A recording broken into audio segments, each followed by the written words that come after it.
Waziri Kipchumba Murkomen is still here, the Cabinet Secretary for Roads and Transport. We spent a better part of the past hour just looking at the progress of transport road projects across the country. Many people go to any part of the country, they'll ask you, what happened to this road? Yeah. What happened to this road? Ask him about, those are many questions that are coming up, asking about this road, the other road. Yeah. And he said, today you're going to tell us the truth. Absolutely. And the truth is nothing that but the truth. Basically cannot. We cannot, I'm just saying, I am not saying we will not do it. I have just said this is the state of the infrastructure, of the roads. So far, we have a pending bill of 165 billion shillings. So far, we have a budget of about 50 billion shillings. Last year, we did not manage to get disbursement for our budget. Therefore, most of the roads did not progress the way we wanted. We had a plan with the finance bill to make sure that we get 100 billion from these resources to see if we can bridge the gap, because we had agreed that we negotiate with our contractors to see if when we pay certain amount of money, they can make another milestones of even 50 billion, then we pay in the subsequent financial year. The good news also I need to report is that in the first 2 years, the president asks me to have an engagement with our development partners, particularly from China, who are some of the contractors are Chinese contractors in our roads, and see if they can give us concessional financing support to take care of the portfolio that is being constructed using Chinese contractors. Our efforts in those 2 years are borne fruits, and we got about 37 billion shillings for about 15 roads. For those 15 roads, the disbursements will happen about in the next 2 months. So they have given us up to the end of next month. So if they take over the 15 roads, they will now move seamlessly for the next 3 years, and we will complete those roads. We then take over the remaining balance of those roads and see what we can do. We are having also a conversation with our different development partners that we have and bilateral relationships with our countries. This progress, notwithstanding the setback we go to the finance bill, I want to tell Kenyans that not all is lost. And I just want to say this. It may sound cliche of some sort, but now in the country, His Excellency the President is on top of this subject, especially in his bilateral engagements with our partners outside the country. And this is a subject that is dear in his heart. And we have given ourselves timelines that hopefully by the end of this year, we should be able to report progress on the promises that are given. I don't want to say them here because it is consultations ongoing, and see if those promises given by our development partners can help us bridge the gap. I also want to tell the country that the failure to have progressed these roads does not mean that it is 100% failure. In some cases, we have paid contractors using the little money in some roads, and then they construct others. In those 2 years also, we have had projects that are supported by our development partners that are ongoing, that have funding. Some of which like Kwanjomvu Mariakani from Ombaso, Mtwapa to Kilifi, for example. The road from Isiolo, Modokashe is already going on, and the contractor is making good progress. I had even personal negotiations with one of the contractors, and we moved the road from Thika Magumu, and is making some good progress. I went to Sindo, and we talked to the contractor in Homa Bay, and we made very good progress in terms of some of those roads. So I have had to convert my legal expertise to help in negotiating with contractors to see if we can be making progress as a country. I just want also to confirm that unique things are happening. We re-looked at the road from Lamu to Ijara, which is 250 kilometers. Initially was supposed to be a Maram road. We told the contractor for the amount of money given to them to construct the road, they must deliver a tarmac road. Good news is that progress is going on, and by February next year, the road will have reached Ijara with a good road for us to open up the Lapset project, and the road from also Garissa to Isiolo is also ongoing. The other, come in, if I just want to ask you something, because we can. I think we can go. I just want to finish only this one. Is this one more road? Yeah, one more road, and then you can ask me. This road, we shall be the administration having sat down and negotiated with our development partners of stalled road that was opening northern part of the country, we shall be the administration in the next 3 years that will deliver the connection between Isiolo to Mandera for the first time. We will bring in 750 kilometers of tarmac road that will connect the northern counties and open us to our border 001 in Mandera, and it will open up areas that were either referred to low potential areas. You said by when? This is by when now? In the next 3 years. Sorry, The contractor, as I said, contractor is already on site, and we are negotiating only the remaining few parts in between. We should do that 3 to 4 years latest. By 2028, we should have. Okay. You should drive to Mandera. I do want to ask you a question, but I just want to preface it by asking a simple question. Yeah. There's a Angong-Kimuga road, just 2 kilometers, not far from Nairobi. Yes. That thing has not been completed for the very longest time. You're telling us that such a road... Suswa. Isn't Ngong Suswa? Yes, Kimuga, Yes, 2 Ngong kilometers. Suswa. Yes. If that hasn't been completed, you're telling us you now want to complete a 750-kilometer road, and this one, just on the corner here, is a problem. And it has been there for 2 kilometers, and it's been there for a very long time. So as he's prefaced that, let's go into some of these other issues. And I think Yes. that's a great way to start. Yeah. Because then a lot of what you've mentioned here then falls under the ambit of the Highway Authority, which obviously is under you, right? Absolutely. So we're talking about Absolutely. Kenha. Yes, and so Kenha, they're dealing with those connectivity. And some are Kera, but right? Some this are one is Kera. Kenha, yeah. Now, when we look at the roads that people, Kenyans, everyday usage, not necessarily going from Nairobi to Mandera, for example, which I think is highly important when it comes to the development agenda. But when we're looking at things that are happening here, how does that work exactly? Because of course, the roads board is there. The authorities which deal with rural roads, which deal with urban roads, then handle a lot of those matters. Now, why are these projects not completed, or why are they not even started on? I'll give you a typical example. One road just east of us, which was done last year, today is dilapidated. A year has not even concluded. Is it the same reasoning that we would give that folks have to use lower grade material because there's not enough money? And so what we see, it's actually the border road of the international airport, which is a great security risk, by the way. So we have a road that was done. It's called Airport Road. Yes. Just here. Yes. It was done last year. It was completed in December last year. But today, you would not believe that the road was actually done last year. Huge security threat. Again, it borders the airport. Okay?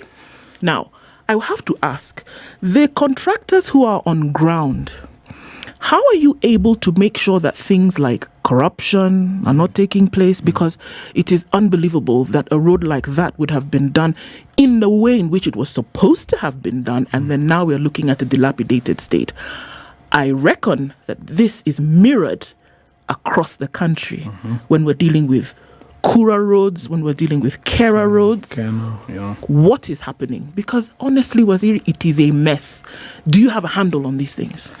Thank you. Yes, I do, and it's eventually the governance accountability eventually ends at my desk. Of course, there are many layers of people that are supposed to be accountable. Eventually, it is at my desk.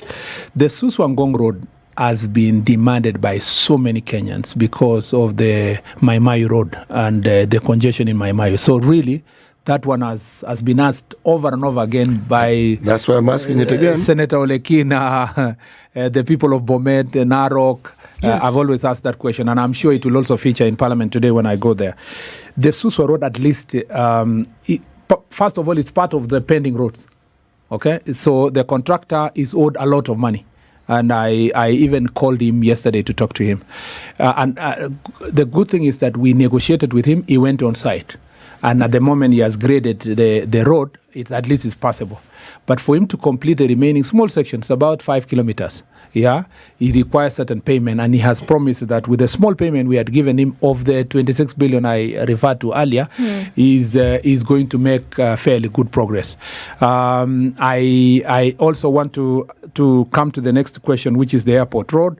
The airport road, I will have to check the facts. But I know that maybe the problem is in the maintenance of the road itself.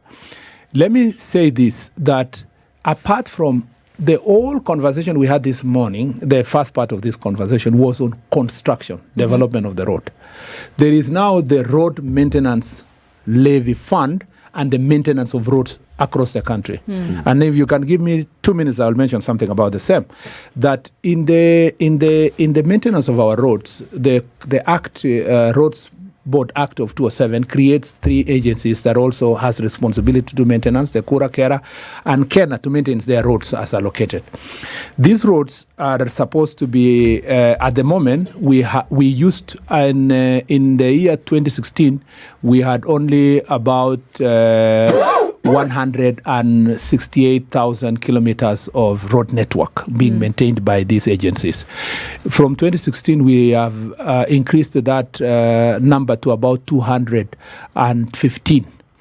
Most of these roads being maintained by the agencies are actually growing. The urban roads are growing and the resources are remained stagnant.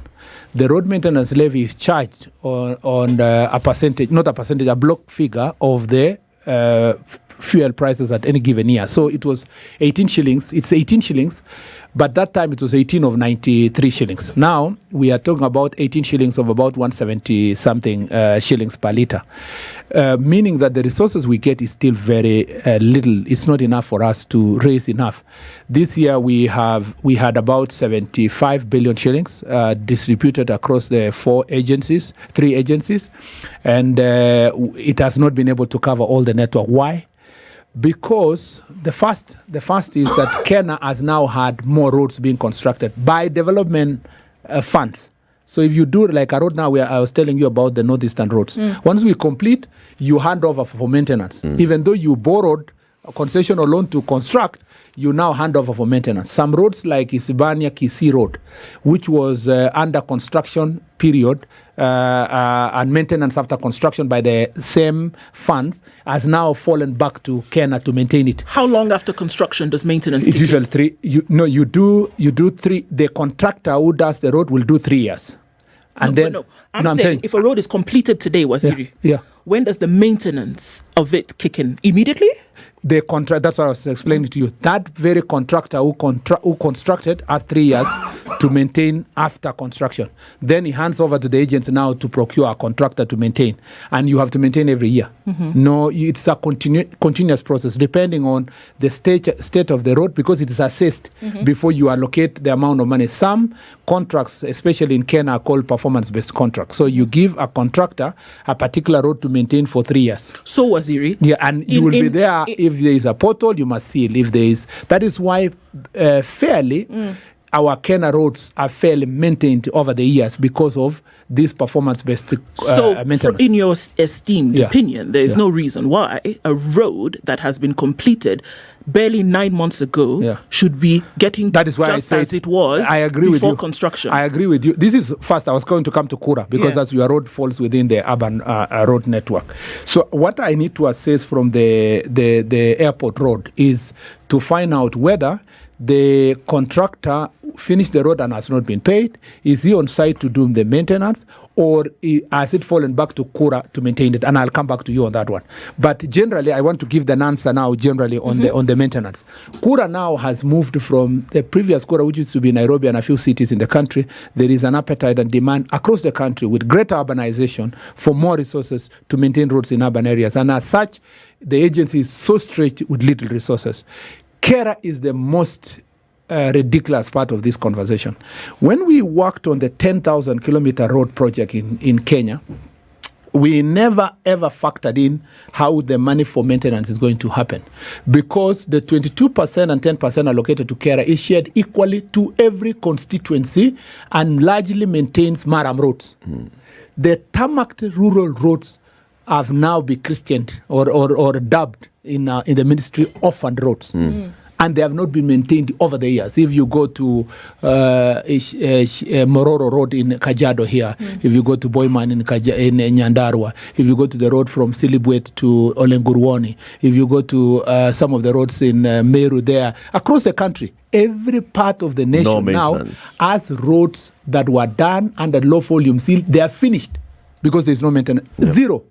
What I was trying to do with the road maintenance levy is first through the legislative process is to create a fund within KERA, safeguard money just like it is in the other agencies. Of the money that's distributed equally, leave within the agency of KERA some resources for maintenance of the roads. Otherwise, the roads are assets. You will come back here and we say, we spend 11 trillion to do the road and it is back and it's completely done. Yep. When Kenyans tomorrow do the audit, and that's why I say I still insist that this audit of debt vis-a-vis the action on the ground should be done. Kenyans will establish and say it is finished. We will not give an explanation as to why it was not being maintained. It is the reason why, ladies and gentlemen, we had to come up with this idea to say the deficit that we have, we better look for resources by increasing the road maintenance levy, which has never been touched from 2016, by 7 shillings. It will bridge the gap a little bit because we need now 157 billion annually to maintain the road network that we have as a country, which is about 215,000 kilometers. Yet we can only afford to raise at the moment it's projected for this year about 83 billion. So there is a huge gap of resources that are required for maintaining our roads. And this is, today I said I will come here to speak to the people of Kenya about their resources, their assets, and the challenges we are facing in maintaining them. And I request them that we walk together the journey to make sure that we restore and maintain these roads. And I promise you, for every resource that we have been given for road maintenance levy, we have been extremely careful to push for accountability. We may not have achieved 100%, but we try our best to make sure that this is accountable, and we appreciate the people of Kenya for the feedback we receive on the same. You know, Waziri, I just come back to how decisions have been made previously and continue to be made in government. Yes. Right? Yes. And we start with that. So there's an entire, policy of a government and a program to say we are going to do 10,000 kilometers of road, but somebody forgets once we've done the roads, we need to maintain the roads. There's an entire program to say we are going to do all these roads. Let's begin the roads everywhere we go. We launch a new road project to show that we are working, but nobody actually thinks, how do we cost these roads? How do we raise the money for the roads? How do we sustain a project once it's started to completion? Leads me to ask the question, so were these decisions being made politically, or are they still being made politically? Did the technical teams in the ministry, in the Kenya Roads Board, in the roads agencies, have an input in this? They did. And if you go and read the reports, you must really defend our technical teams. If you go to the ministry... So what did they say, for example? There is no short of reports. What did they say, for example, on the issue of maintenance of roads? Yes, especially the ones that are in rural areas that have really been untouched. They had said that government should allocate resources for maintenance of the same through the annual maintenance of budget for maintenance from Parliament. The only problem with that kind of aspiration, of course, the political decision now is made from a level at my stature and Parliament itself. Yep. But the reality on the ground is that once you reach Parliament and you pushed yourself in by faith, that you will raise money, and then you don't achieve that raising money. Remember that budgeting every year moves resources from one priority to another. Yes. So you could have the money, but you've moved this year to electricity, for example, or you moved it to water, or you moved it to something else. So it's political. There is the technocrats told you, yes, if we were to do this, that is true. I imagine the conversation starts with politicians saying we'd like to do 10,000 kilometers. Absolutely. Technocrats tell you it's possible, but this is what needs to happen for it to be possible. Yeah. The decision is political. And then the political decision is made that, despite us seeing all the red flags, let's continue with this. Right? And also, right now, the decision, how is it being made? Are the technocrats saying, let's stop and do this? Is the politics and the technocrat going the same? Because the Kenyans who are speaking, who are using these roads on a daily basis, are sitting back and wondering, what on earth is happening? Absolutely. We have no roads that are completed, roads that were started, no contractors on site, and all this.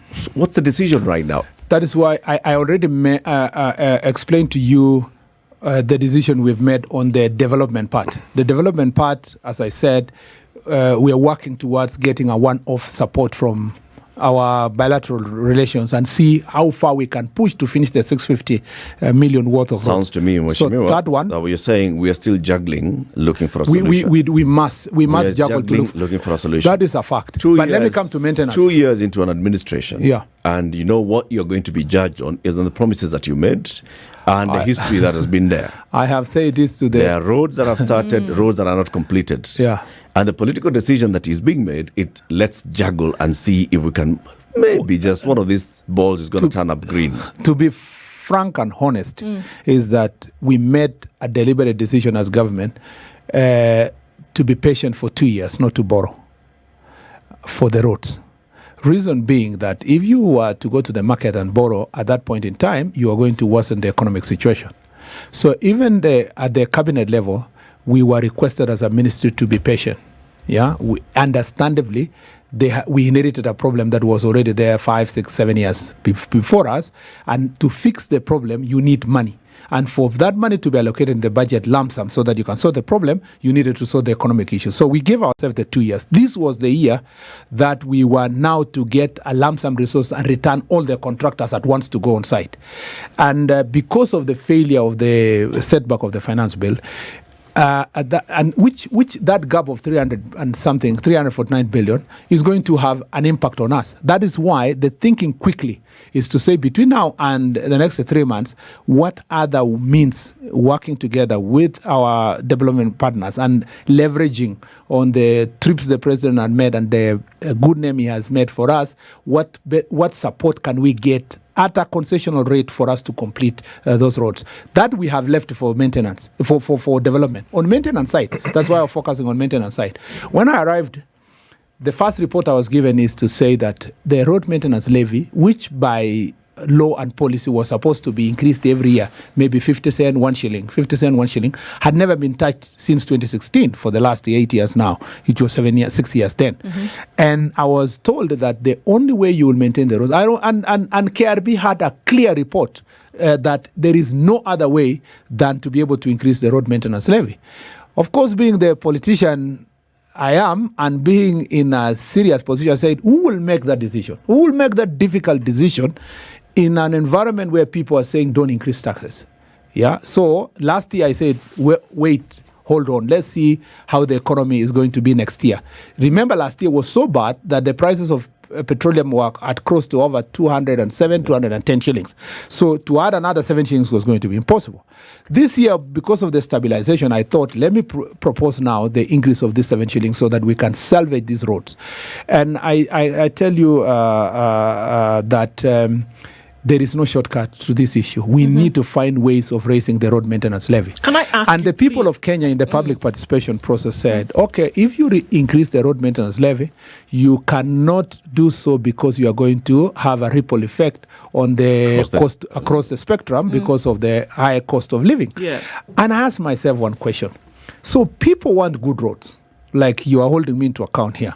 We want good roads. But at the same time, we are not able to support this thing. So we have been left, because the public participation was the day before yesterday, we have been left with, is it yesterday, the day before yesterday? Today, yes, it was Monday. We've now been left with the task of having to go and sit down and ask ourselves, what way will you cut the petroleum cost on other sectors so that you save a certain figure, so that you put the 7 shillings without transferring the cost higher than it is now at the pump. It is the exam that is in your head. That is my head. But inevitably we must do, because just to close that point, and I've said this, some of the outrage towards myself and the person of Kipchumba Murkomen is not actually without basis. A lot of it is Kenyans who had expectations in our performance in the Ministry of Roads and Transport, led by myself, that we were going to fix roads when we came to office that had been stalled for 3, 4, 5 years. So their hope was that a new government is coming to place and they will think differently, raise money differently, and sort our problems. So some of that outrage. So when they see you not thinking differently, when they see acting me differently, or raising money somewhere, but living differently, they get angry. No. Generally, they I know you're trying to look for ways of linking it to the watch I'm and giving the you shoe. the perspective. But yeah, I'm saying the perspective here now is that the job that they expect you to do is not getting done. Is not getting done. But the job that you're doing on yourself is getting done. That's a perspective. Absolutely. And that's why I started by asking that question. Do you understand what the anger from the public is all about? By the way, I will not sit here and pretend that some of the contributing factors to the outrage towards myself and my office is pending bills and uncompleted roads. I am very much aware about the same. And I'm now at the stage where I ask myself, should I continue fearing putting in place revenue measures that sorts these roads? And 5 years down the line, all Kenyans say the minister was a failure just because I feared to make a decision that was going to raise the money to do for them their roads. Please, I have to be bold at some point and do it. Let me look at this. We have to take a break. It's 24 minutes to 9. Your question starts right after this break. Okay? 24 minutes to 9. Kipchumba Murkomen, the Cabinet Secretary for Roads and Transport. Ndu? So, I mean, Waziri, you talk about the maintenance levy, but this maintenance levy, this maintenance fund, essentially, that what it's supposed to do for roads has been in existence. Yeah. But then you also allude to the fact that some of these roads have not been maintained for years. Yeah. So what's been happening to that money that's been collected? That's a good question. What happens to that money? Where does it go? The carer one especially, which I told you it's called orphan roads, is because the money, the 32% of the road maintenance levy fund is distributed equally to every constituency. So that last financial year, every constituency was getting about 62 million. 62 million distributed to a rural area to do maram roads and culverts and all that and small bridges and so forth. Then many Kenyans, especially through the Road 10,000 project, demanded that everywhere, every constituency has a tarmac. I want to see tarmac. Yes, exactly. So tarmacs were done, but with, as Eric asked earlier, without a plan for maintenance these ones. So the money for carer still goes to go and deal with the rural maram roads, which network has also increased, without a corresponding resource that has been set aside for the tarmac roads. So in this financial year, that's why I said I wanted to do things differently. If you see the amendment I presented through the finance bill, we had set aside the 10% that goes to carer aside for maintaining them the tarmac roads, and we are committed to do so as an administration. And even though the finance bill was returned, we will still explore ways of safeguarding at least about 10% of the resources that are raised through road maintenance levy to salvage those roads that are. Is this a question of the allocation of funds being inadequate, or should we include in the discussion the supervisory roles of the engineers and the quality of roads that are built? There is a place for the quality, definitely. There is a place for the quality of the roads and so forth. But the biggest part of the problem is, one, resources. The biggest part of is the resources, because, as I said, the purchasing power of the shilling in 2016 compared to now, it has been devalued at a bigger rate, because at that point the dollar was about 190 something. Now it's about 130. Now you talk about that's advantageous to us, is it not? It's advantageous for export for imports, but it's not advantageous for exports and so forth and so forth. Then the other issue that is of main concern on these orphan roads is that it was not planned for, and no money was set aside specifically for these roads. I'd like you to explain that. A road exists, it must have been planned for at some time. It was not, the maintenance part was not planned. So the planning part, we did the construction. You do now a road, as I gave you an example. Yes, you did. The road, let's even use the one for Ngong Suswa. You complete the road, it's under carer, it doesn't have any funding for maintenance. So it's after that, because the plans that were put in place by the technical people were not accompanied by corresponding budgeting in Parliament. So you're saying we planned for something we couldn't afford? Technically, we planned for the construction. We couldn't afford, of course, because the pending bill show that we can't afford. That's why on the development side, we can't afford. Which leads me to the But in the maintenance side, we can afford if we had made the difficult decisions. Part of that difficult decision is to increase the road maintenance levy fund. Waziri, I understand what you're saying. Yeah. It even makes sense. Yeah. What I'm saying is, how do you plan to build a road and you know from time immemorial that the building of a road, whether it's a Maram road or not, that there's the element of maintenance? How does this happen? It's a bizarre thing. Yeah? It's really crazy. Well, How? Because even the technical people in the ministry and the agencies say that. Yeah. They say we will need X to maintain that road. Absolutely. Yes. And then it goes to Parliament, and it's one of the things that are easily... chopped. So, yes, and then you're telling me that we shouldn't overspeak about the incompetence of Parliament when it's staring at us in the face. It is not it's not the competence of Parliament. It's not only that. It is the competing interest of the resources. No. Yeah.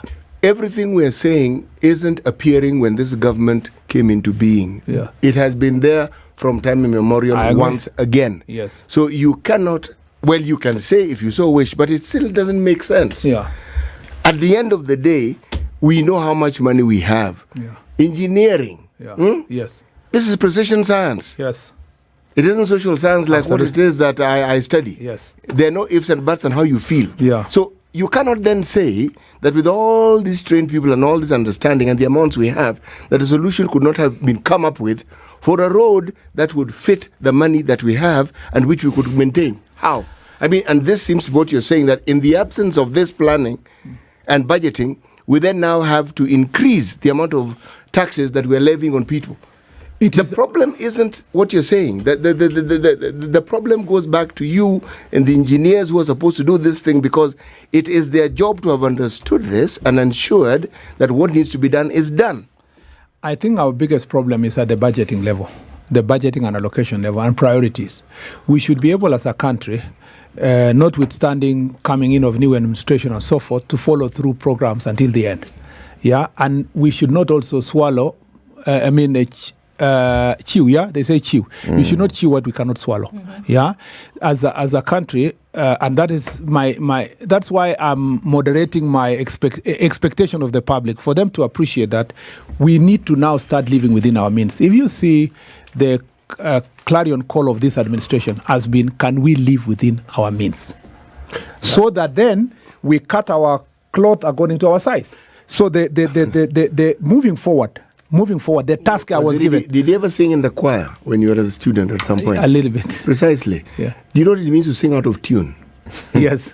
Right, that's what the government is doing. Because a clarion call for living within our means, when everything we are doing indicates we are not living within our means. I am saying now, should live by example. It is us. That's what I'm saying. For now, as an administration, we should not. We have roads that people are telling us. People are telling me to the face. What is the new road? Including even in where I come from, in Elgeyo Marakwet. You are a minister. Which is a new road are you going to start for us? And I'm telling people we cannot start a new road. We cannot create a new. Let's not go for new roads. Let's first complete the roads that exist. And some even people ask genuine questions. What about areas that were marginalized and were not given this type of roads by the previous administration? Are you going to tell us we have to wait for 5 years? And we have to tell them to the face, let's be patient, because it is this same problem that compounded the struggle we have in the road sector. And I promise you, let me say this, from where we are standing, we have been prudent to ensure that we don't start new roads. That is one. Number two, we have made the bold decision and we have done the public participation. It is now for me to crack my head and come back, hopefully in another 1 year, to this very show and show you from between now and the decision we made insofar as road maintenance levy is concerned, how many of these roads we salvaged that were already dilapidated. Okay. So far, in the last budget, since you became minister, you spent about 50 billion shillings on roads, right? Yes. Now, this is where the other side of the question, development, the other side of the question comes in on the possible corruption, because all this money is going to pay a contractor to get back on site, to do a bit of a road, not to completion, but to do a bit of a road. Yeah, that's true. And then another one is given another kind of money to do another bit of a road. Now, here is the issue with the public. That yes, a contractor comes back, spends 2 weeks, goes back away, and you don't know. Yet on records, I'm sure we will see this is part of where the 50 billion shillings has gone so far. Yeah. the issue of corruption cannot escape Absolutely. this kind of expenditure. Yes. Because there's 50 billion shillings that has been spent, and I would say a minimal number of roads that have been completed. Yeah. From those that you inherited to completion now. So how do you account for the money that has been spent so far? I think the good question to ask is, since I came to office, how many kilometers of tarmac road have we done? Not kilometers. No, come back to that, because... Not kilometers done, roads completed. Because the issue would be roads completed. No, let me just come to that. If a contractor comes on site and they do an extra 5 kilometers of a 32-kilometer road, really? Let me just say this. First, of the ongoing roads, I mean, the total number of kilometers of roads that we have completed, we've done, not completed, because a road is complete individually. Yep. But a total number of roads completed, constructed since I came to office, 1,000 kilometers. Okay. Some of that is not part of the other pending roads. Some of it is development partner, like the Mtuapa, Kilifi one, like, Kwanjomvu, Mariakani, among others. Like the one that I told you we are doing from Isiolo, Modokashe, the distances we have committed is, if you combine that plus the pending roads, they're donor funded. Yeah, the donor funded, and the ones now that GOK funded, direct exchequer funded, including 33 kilometers that we did from Thika to Magumo, which is also GOK funded. All of them come to 1,000 kilometers. Now, why is it not possible to complete one road in the development? Yes. Because budgeting in Kenya is itemized. When the budget comes from Parliament, it has exact amount of money per road. Yeah? Yes. So of the 50 billion, one of the biggest challenges is that we don't have the discretion to say we have 50 billion, hold the other roads, finish this one in this constituency, finish in this constituency, finish. We don't have that discretion. So the road... Why not? Because the budget comes as A, B, C, D. Let me say as example, because there are many contracts. So budget A, road A, let's use the Rironi one. The Rironi, the incomplete... what do you call it? It's called Westlands to Rironi. No, not Westlands, but... ABC Rironi. ABC, the Westlands there. Let's say Westlands to Rironi. Yep. For that road, it's called Wayaki Way Rironi. So from the Wayaki Way to Rironi, Apo, you have about... the pending bill, if I remember clearly, I hope I'm not wrong, is about 11 billion. Okay. Yeah? 11 billion. Pending bill of 11 billion. The contractor, we recently... Now, of the budget, you come to the budget, we gave recently 1 billion in this period, these 2 years, 1 billion shillings. The contractor has only been able to go back, and this is, you negotiate with him, because ordinarily, you should pay him 11 before going to site. You're only paying him a small portion of his... And the 11 billion is owed for the work done so already far. Done, and dualed the road up to Ridoni. When we are budgeting, how much this does he need to pay for the work done and to complete what's not done? He needs, if he gets this is 11 billion, he will now complete everything. Without an extra bill to the Without now extra bill. If you get 11 billion. Now, we gave him the other day 1 billion. He had to go to Gitaru Junction there and the Kabete Junction there. And he is on site. You have to negotiate. Now, I'm wondering... If you pay somebody 1 billion, a portion of his 11 billion shillings, to just go do part of the work, where is the corruption coming in here? Because now the question is, he's not even getting fast what he's already owed. You are not giving him a new contract. Let me tell you where corruption comes in. Yes. Density will come, and I'm sure. So I was completing by saying, this one in the budget itself now, when Parliament is distributing the 50 billion, they will say Rironi Road 1.5 billion, the road in Kisii 500 million, the road in the ones you were saying in Airport Road, for example, we put it 100 million, like that. So when you now get the budget to the ministry, you can only pay a portion of what you of all this because got an approval for. Yeah. But what Parliament is dealing with is what the ministry proposed. Of course, the ministry proposes a complete payment. The ministry takes... But Parliament will say you only get 50. The ministry takes to the Parliament a list of all projects. Absolutely. And a request. A request for the amount required. The amounts. Yeah. So it's possible for the ministry to actually take a smaller list. You can't do that because Parliament also is a political office. All right, A political place. Yeah. So every representative from all over the country would like progress in their roads. Look, Number two, is it possible for the ministry to take a shorter list? It is possible to do so. Forget the political issues. It is theoretically possible. Forget the political issues. It's possible to do that. Yes. To decide as a government that we are going to do two roads finish. Yeah. Next year, 3 roads finished. Yeah. The other year, 10 roads finished. Yeah. Okay? Yeah. It is possible. Yes. And then you can do the political conversations. That is where it's impossible. Of saying, this is why we are doing it. It's impossible, Eric, because of the politics. In a republic of, like, not just politics, even citizens, to stand in Kenya. You know this conversation we are having here, we are technically alert. Waziri. But to work in the country and tell Kenyans that the money for this year is only going to Muranga County. Waziri. My friend.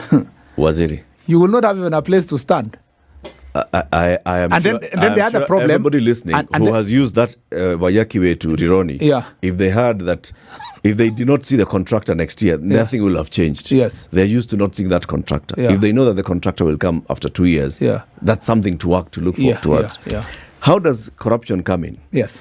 Corruption, and you know this very well, and because you've heard this very many times, comes in at the point of payment. Yes. The person who is taking your file for payment so that it's top of the list for this negotiation is asking for something. And this is where now these corruption avenues are. That by the time somebody is sitting in the minister and the director's office, they have had to grease their way into that ministry so that they can get this small payment. And they get 1 billion shillings out of an 11 billion shillings. They go to Gitaru, now they can't do much. They can't do much. Eric, can I add something to what you're saying? Yes. There are penalties and interest. Unless we're saying that when there are delayed payments, there are no penalties and interest.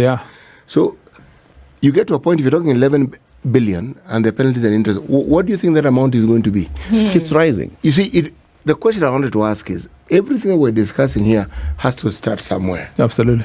We have 10,000 kilometers of roads we want to build. In this first year, we want to build these ones and we want to escalate. And budgeting is supposed to be in tandem with those processes. Is that not so? That's true. So at what point do we miss the boat so that we are now talking about a deficit of payment when everything had been planned for and everything had been foreseen? Political mischief. Yes. And then now, here, let me tell you something. This is just roads.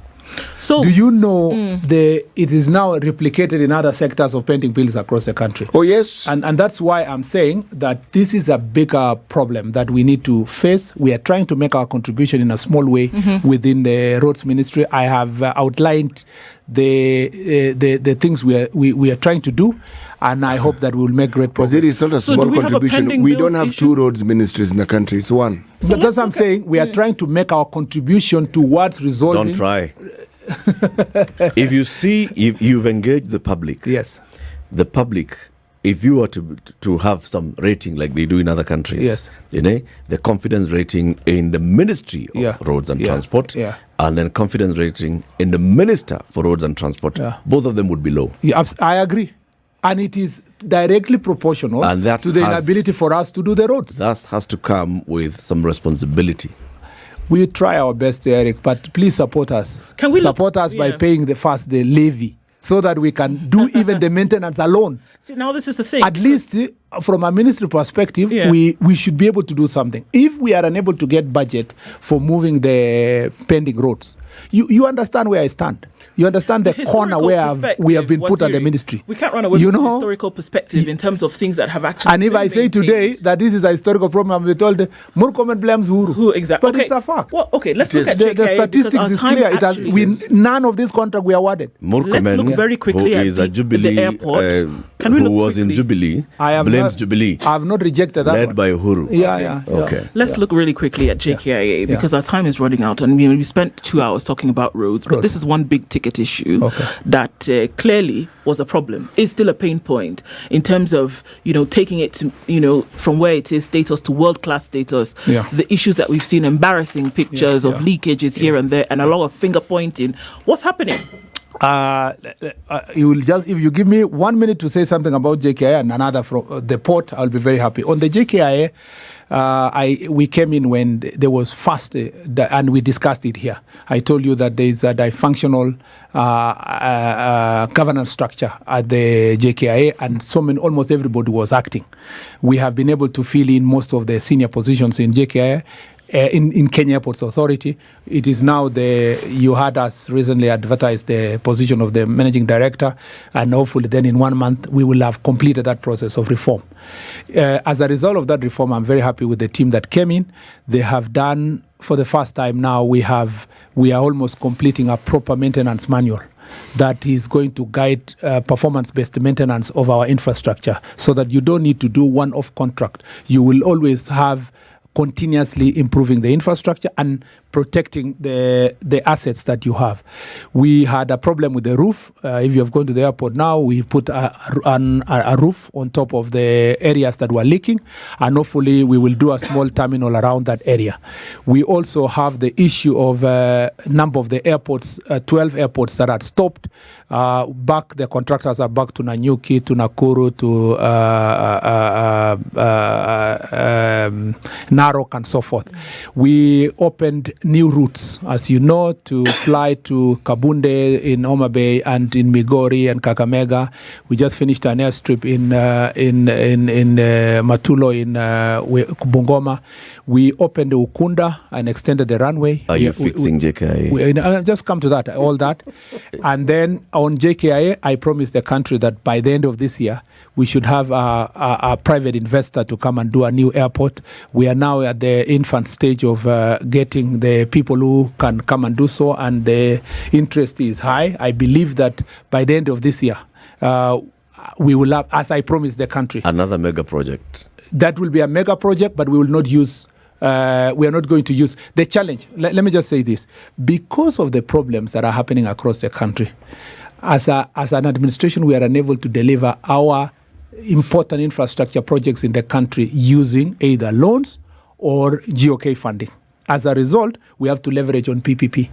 And I want to tell Kenya that when we came in, the greenfield at JKIA had a case that we would have lost 20 billion shillings in Paris at the International Court of Arbitration. And we managed to resolve that issue. And now the place is free for an investor to come and do something at the airport. I am on course in the transport sector. Let me say this. In the transport department, I think we are doing very well. Okay. Extremely well as an administration. Top of the hour, we've come to the end of the show. I know you had wanted to give us an update about the port. You'll give us next time. Come, okay? Eric, I know. The public is not happy with you. The public is not happy with the performance of the roads ministry. That is a fact. Are you willing to bear political responsibility for this? I am already bearing political responsibility, not willing to. Are you willing? I am already doing it. Will you step aside? For not getting money? For not delivering? No. If I had the money and not deliver, definitely I would take responsibility. The responsibility of raising the money and budgeting for it is not in our ministry. It's like telling the Minister of Finance, step aside for not being able to finance all the projects that are in the country. Or telling Parliament, resign because they did not put money to Ministry of Roads. Once we get the budget and we raise these resources, and you know, Eric, I know this show had been very short, but there are other areas that we've raised more money, especially in the transport sector. Okay. And I think one of the reasons why... So you think... One of the reasons why... You think you deserve to stay in this ministry as minister? It is not in my... You think you deserve to stay? It is not... Yes. But it is not in my place to determine whether I stay here or not. And by the way, but you feel your conscience tells you... Not just 50%, 200%. You deserve the position you hold. My conscience tells me that I have done, not that I deserve, I appreciate, because there are many Kenyans who deserve. Okay. The point is, my conscience tells me clear, I have worked over 200% to achieve this. And I really hope, Eric, let me say this for Kenyans to appreciate this. I really hope that in the next show or next discussion, nobody wants to take the conversation in my ministry to the transport department.